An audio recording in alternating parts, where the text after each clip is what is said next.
ito yung in-order natin sa Shopee. Air filter, tsaka cabin filter. Teka lang. Para sa shawl.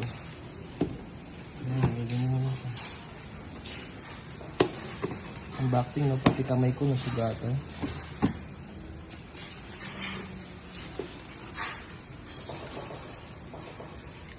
Delikado. Matalim. Matalim mo. So, ito siya, guys. So, actual natin kung mag-fit siya. Ito yung filter. Ayan. Hyundai naman. Tapos, ito yung kapalit ng cabin filter.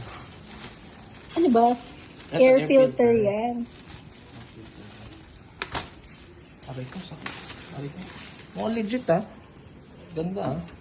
So, ito siya. Ito yung luma. Ano lang naman siya kabilis, oh. Kasi wala namang mouse.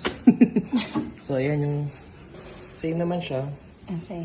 So, ito, replacement. Ito original. Kung makikita mo yung difference ng replacement, may mga etiketa.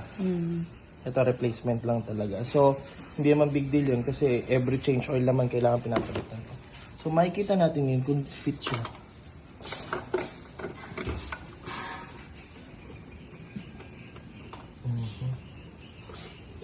So far, fit naman. Kaya natin kung magsasabi.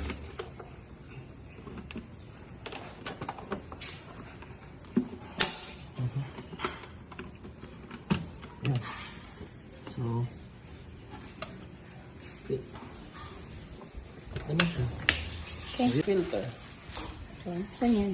Sa aircon. So, dapat pag nag-change oil kayo, dapat matic to kasama tong dalawang to. So, dito naman to. Meron kasi siyang luma eh. So, yung luma niya.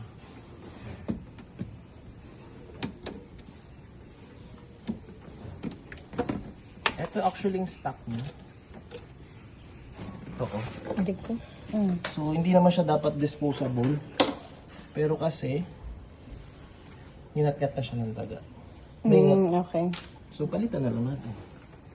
Yan yung replacement. So, hindi kailangan sobrang actual na ganyan-ganyan.